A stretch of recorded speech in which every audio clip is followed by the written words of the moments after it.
say you're ready to put UK troops in Ukraine, are the armed forces resourced to do this? The position, as I see it, is this.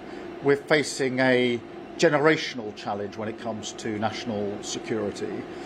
Obviously, the immediate question is the future of Ukraine, and we must continue to put Ukraine in the strongest possible position, whatever happens next, and to make sure that if there is peace, and we all want peace, that it is lasting. I think there's a bigger piece here as well, which is that this isn't just about the front line in Ukraine, it's the front line of Europe and of the United Kingdom. It's about our national security, and I think that we need to do more. We need to step up in terms of our collective response in Europe, and by that I mean capability, by that I mean playing our full part when it comes to the defence of the sovereignty of Ukraine if there's a peace agreement, and of course when it comes to funding and training. So on all those fronts I want the UK and all European allies to step up and for the UK to play a leading part in that. When are you going to get to 2.5% of GDP on defence spending given the threat to European security? Well, we have to spend more on defence. That's the reality of the situation we find ourselves in. That's why we made a commitment to 2.5%. We are going through a strategic review of defence at the moment, which is looking at the challenges and the capability, and then we'll set out that path. But part of my message to our European allies is that we've all got to step up on both capability and on spending and funding. That includes the UK, which is why we've made that commitment to spend more. Can the UK play a role as a bridge between the US and the EU?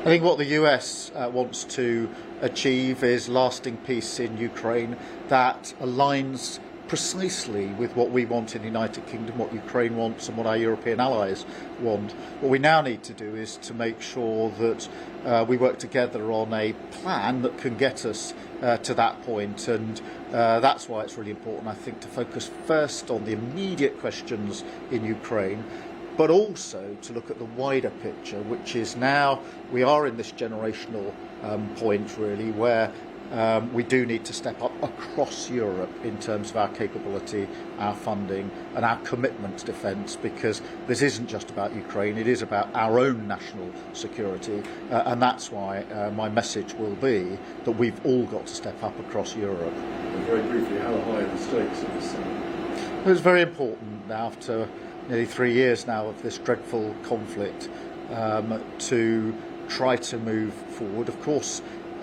we could have a resolution tomorrow if Russia, the aggressor, pulled back. But, unless and until we get a peace agreement, we must ensure Ukraine's in the strongest possible position. We don't know what's going to happen next.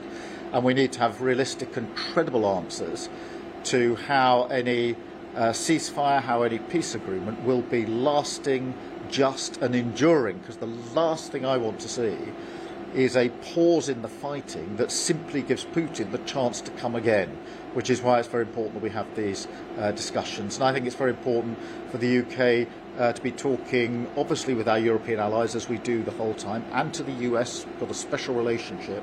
But I do think there's a huge amount of overlay in terms of what we're trying to achieve, which is that lasting peace and dealing with the threat that is there from Russia.